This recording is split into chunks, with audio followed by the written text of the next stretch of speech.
তথ্যগুলো তো ভুল দেওয়া হচ্ছে জাতির সামনে।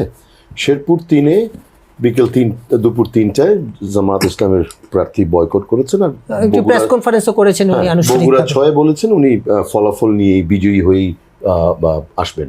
সেটা বগুড়াতে বলেছেন, তাই না?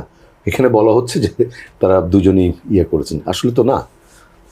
আপনি এখন এই যে তথ্য বিভ্রাট বা ভুল তথ্য দেওয়া হচ্ছে বা মিথ্যে তথ্য দেওয়া হচ্ছে জনগণকে বিভ্রান্ত করার জন্য। আপনি মনে করেন যে নির্বাচনটি ফ্রি ফেয়ার ক্রেডিবল নির্বাচন হচ্ছে, এখানে কোনো ধরনের যে কারচুপির যে অভিযুক্তি সেইটি আসলে সত্য নয়? শেরপুরে উনি করেছেন কারচুপির, তার জন্য কি নির্বাচন কমিশন নেই?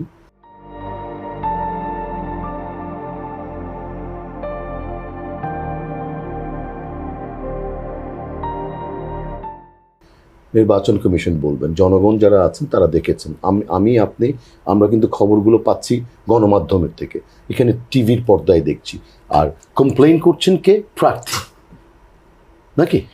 প্রার্থী কমপ্লেইন করছেন। ওনারা এখানে 94 নির্বাচনের কথা বলে ফেললেন। 94-এ তো আমি জানি না, অনেকেই হয়তো বা একেবারে দুধের শিশু ছিলেন। সো শুনেছেন, ফ্যাসিস্টের মুখে শুনেছেন, ওইভাবে কথাগুলো বলছেন। কতটুকু দেখে বলেছেন, জেনে বলেছেন, সেটা তো আমি জানি না। জানি না, আমার জানি একেবারেই। সো এই সমস্ত কথা বলে এই মুহূর্তে বাংলাদেশটাকে সামনে এগিয়ে নিয়ে যাওয়ার একটা সুবর্ণ সুযোগ এসছে, সেই জায়গাটাকে প্রতিবন্ধকতা সৃষ্টি করছেন ওনারা। দরকার যেটা, আপনি কনস্ট্রাকটিভ ক্রিটিসিজম করেন, কিন্তু অপতথ্য দিবেন, মিথ্যা তথ্য দিবেন, জনগণকে বিভ্রান্ত করবেন, এবং এই রায়গুলোর আপনার বিপক্ষে গেলে সেই বিষয়গুলোতেও তো আপনার অ্যাপিল করার সুযোগ আছে, তাই না? দুইটা আসলে দুইজন বিপরীতমুখী কথা বললেন, কিন্তু বলে দেওয়া হচ্ছে যে কারচুপি হচ্ছে। আপনারা দেখেছেন, আপনাদের কাছে কোনো গণমাধ্যম এই পর্যন্ত বলেছে? গণমাধ্যম তো স্বাধীন এখন। গণমাধ্যম কোথাও বলেছে যে নির্বাচনে কারচুপি হয়েছে, ভোট কেন্দ্র দখল হয়েছে?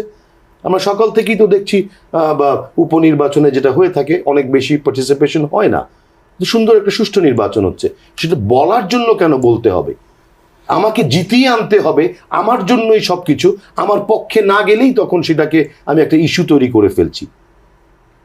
এই কালচারটা থেকে কেন বেরিয়ে আসতে পারছেন না আপনারা?